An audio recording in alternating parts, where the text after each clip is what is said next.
Now this is one thing. I think Missy, you asked about this. Either that or it was Lore last week. Guns and gunpowder. Yeah, Gunpowder, black powder weapons will not be present in Ashes of Creation. Weaponry such as potion launchers, siege weapons, and weapons used in naval combat are based on the arcane arts, the elements, the use of radiance and darkness. As we said in the past, we're not really about the black powder life. Instead, it's really going to be focused on the arcane arts, the elements, the use of radiance and darkness, and then those being employed in the larger weaponry, such as the type of siege weaponry between ship battles as well as those and sieges. A potion launcher is an example of the arcane energies that can be mastered in order to facilitate the highly destructive alchemical. Alchemical. It's like these new words. Alchemical.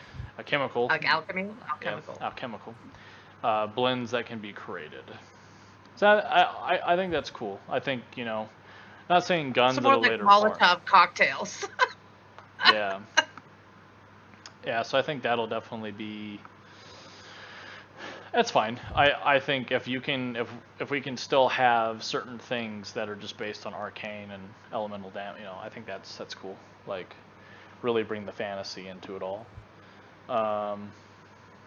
So yeah, I don't mind that at all. See, another thing are add-ons. Same as the fast travel is it needed? I played ESO, and honestly, I would be lost without a few add-ons. But on BDO, for example, I don't need them, so I am not sure about it. See, BDO, if you steer your horse yourself, it's like lightning. If you actually like hold down your up and your left click, I believe, when you're traveling, it's like 3 times as fast your mount runs. So you can get somewhere pretty quickly, but you can't auto run. You have to ride it yourself. Well, technically, if you get a rank 8 horse, the dream horse, excuse me, they glide. And I've seen those. You literally can charge, and glide, and you can get across the map in literally minutes. So, yeah. But. Yeah, but I'm talking about regular horses. Yeah. Not the $3 billion horses. So, add-ons, yes. I think the question about add-ons is in World of Warcraft, I couldn't see myself really playing that game without add-ons myself. It's almost like the game was designed that the add-ons actually almost gave you the quality of life that it needed, right? ESO, yeah, same thing. Like there's just you needed add-ons to play it. It's like it added a quality of life to it. BDO, the way that the game is designed, I think it comes down to the design. And to be honest, from what I'm seeing of to me, Black Desert Online and Ashes of Creation are kind of pretty similar games. I feel like they're almost going to be, you didn't even talk about it. So I mean, they must play a lot of BDO, or at least have played it. Because the especially node system, the whole node thing. Yeah, the node system, the guild war, the combat, all that stuff. I think because in BDO, hands down, everyone could agree with this, has the best action combat, and it's the cleanest action combat of any game, and it's very satisfying too. So to be honest, I don't want this game built around add-ons. I want this game to stand on its own because it can. And with Final Fantasy XIV, never has added add-on support. Of course, they say it's kind of like for security of the game too, right? So I think if the game is built correctly and it has everything you need in it, then you don't need add-ons, to be quite honest. But World of Warcraft... Yeah, I agree. But World of Warcraft, add-ons are like Bagnon. Simple thing as bags. Yeah, like, I hate the basic design without Bagnon. I just despise it. So do I. Separate bags. It shows everything separate. It places things weird. No, I want it all together in my bag. Yeah. All right, skill transfer. Players will not be able to transfer their skills to other players, of course. Theft. Yeah, there will not be a theft, stealing, pickpocket mechanic in Ashes Creation in regards to living players. Players are not able to be robbed while occupying their player stall inside the limits of a node, which is good. There is not a theft mechanic for you to walk up to a player that's alive and steal something. So, I mean, it's there, but, NPCs. Which is practically like BDO. Like I said, this game, there's a lot of BDO in this game, and they're expanding on it. And I think it's not stealing. You get to take stuff from people if they're naughty and they're corrupted. Well, they'll just drop it, but yeah. Yeah, so you're just gathering the stuff they drop, not really thefting. Yeah. Level scaling, Missy, I'll let you take that one. All right. So levels or skills will not be scaled to allow low-level players to participate in dungeons with higher-level players.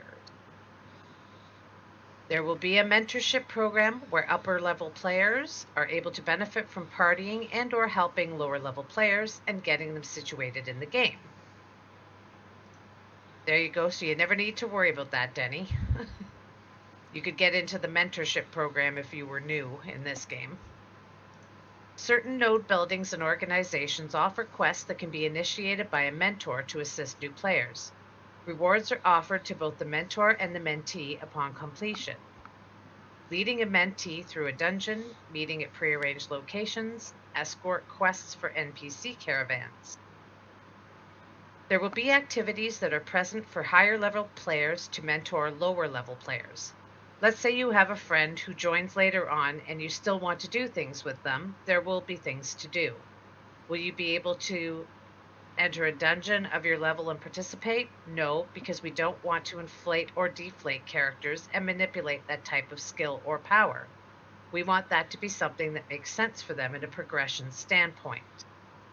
The mentorship program provides individual quests that can be initiated by the mentor based off of what node that they are a part of.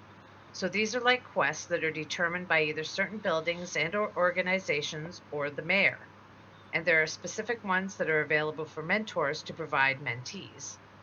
And they can also participate in some of those quest lines as well, whether that be leading your mentee through a dungeon or providing a location for them to arrive with you at, or escort quests for the NPC caravans. These type of things, when done together with your mentor, will provide benefits both for the mentor and the mentee as well. So you're incentivized to participate with new players. Yep. WoW so just added that. WoW, yeah, WoW right? Just added that thing. Final Fantasy's had that for a while. And Kickstarter skill effects. All Kickstarter backers will receive a skill effects set. Includes unique colors and additional effects for certain skills. For example, a mage with her fireball skill may fire off a ball of searing white flames as opposed to the traditional colors of that skill. Yep. Yeah, so yeah. I said nothing's pay to win. It's just going to be cosmetic. So, yeah. All right. So the all important augments. Okay. This one's pretty short, so I don't think we need a break. We'll get through this really quick. Yeah, so we'll just do that, and then that'll be it for us. You had a break when you disappeared on me. Oh, did I disappear? Yes, you did. I saw that. Oh, okay. Exit stage left very quickly. I saw that. I have good peripheral vision. Right. All right, so augments. Ashes Creation hosts a wide array of progression paths that offer augments to characters' primary skills. The progression system for augments is very similar to the class progression system. So skill points. Players receive skill points as they level. They can be used to level up skills, increase their rank within their active, passive, and combat weapon skill trees, as you can see over here. It will not be possible to max out all skills in a skill tree, which I think is good. in terms of skill progression, players can choose to go wide and get a number of different abilities, or go deep into a specific ability. Players are able to reset and reallocate their skill points, making active skills capable of receiving additional skill point allocations and unlocking additional features, so that from a player agency standpoint, it's going to be up to you whether or not you want to be more diversive or less depth, wider but not taller in some of these skill choices, or if you want to be very, very tall, that's going to be something that is up to you as a player, in that regard. So I think, it's kind of just like World of Warcraft's original talent trees. You normally went into a little bit of passive, like if Missy's like, I don't really want to mess with, like this ability. I don't want to keep having to constantly cast this like defensive ability, so she makes it passive. But she still wants to have control over her lightning ability, and then her weapon. So it'll be pretty cool to see how characters evolve, and I think trying to pick out what the best is on this is going to be important on your player skill, how you react to things, and then also your talent trees, what race you are. Like, there's so many variables in this to go, yes, that's the best. Yes, people will min-max. It happens. But yeah. Alright, class augments, Missy. So primary skills, class abilities, are based on a player's archetype. Players can personalize the primary skills with augmentation from a secondary archetype. The design behind augments is to not just change the flavor so that it reflects the secondary archetype, but it also fundamentally changes the core components of a skill. Each secondary archetype offers 4 different schools of augmentation. Each augment school affects the primary archetype skills in different ways. For example, a mage offers teleportation and elemental schools of augments. These augments will affect a fighter's primary skills differently than a cleric's. Each augmentation has the level requirement and number of skill points required to activate it. There's going to be a certain threshold at which you can no longer augment your active abilities based on the decisions you've augmented previous abilities. So you'll have to pick and choose which ones you want to apply the augments towards, and certain augments will have more expense required on the skill point side. So you have to watch your skill point. Choosing the same primary and secondary archetype increases focus on that archetype. Augments to primary skills will fundamentally change the way the ability works, adapting what the ability once did to incorporate the identity of the secondary archetype. The progression system for augments is very similar to the class progression system. Changing the augmentations on your skills will require you to go to an NPC in a village node or higher. Some spell colors and general effects change based on augments. Active skills could look totally different after an augment gets applied. Yep. Which is practically, what the skill set on that. Alright, so racial augments. So, like we said, races, which we did a couple weeks ago. It's a time just flying by. If you haven't looked into our racial video, or just the races period, your races define and change so many things in how you play. That's why alts, it's just, when you actually have an alt, it's going to feel like a totally different, unique character. Because, just for example, quickly, this chest piece, will look different. It's the same chest piece, but it will look different on a human versus a dwarf. And it also reflects their race and their heritage. But it's the same chest piece, but it looks different. Weapons will look different, sort of.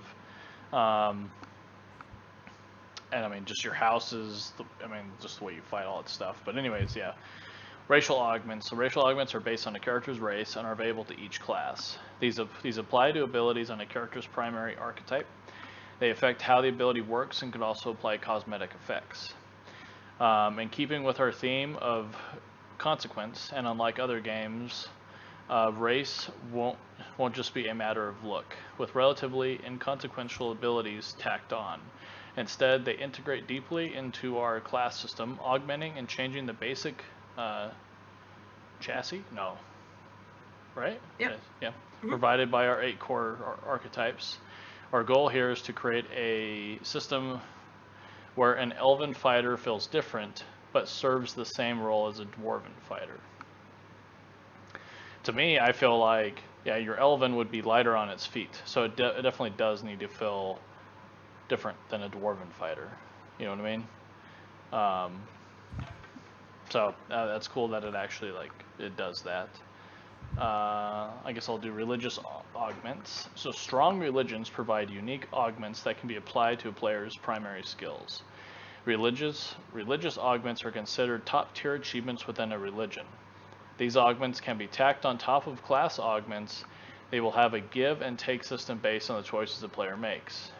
It says you're going to have advancement within the religion and within the church that you're a part of. And those advancements are going to be both reflective of the community's development of the religion out in the world, building temples, building infrastructure for that, completing certain quests for it, and then you'll benefit from the community's development of the specific religion via having certain augment abilities that you'll gain to be able to apply on top of your secondary class augments to skills, and it's going to reflect what the nature of the religion is. So there's not just one straight path here, guys. This game is so, it's just, there's not A, B, C, D. It's going to be A, well, because something happened different and people decided that they wanted to do this way, then it goes from A to C to H, to Z, all the way back to J, and it's just, your actions, your choices will have to reflect on what's actually the world and how it's actually reacting, what it's changed. I mean, like I said, you could be really working in that religion that you love, but unless you drive and recruit people to religion, to help you push that religion, you're not going to reach your goal, So I definitely, it's going to be cool. All right, Missy. All right. And I will close it out. So then we have social organization augments. A player progresses through a social organization by accomplishing tasks or quests. There are hierarchical paths pertaining to specific quest lines for the organization's thematic. These quests will either be cooperative with or adversarial against other nodes based on their mutual war status. Sabotage, espionage, and intrigue.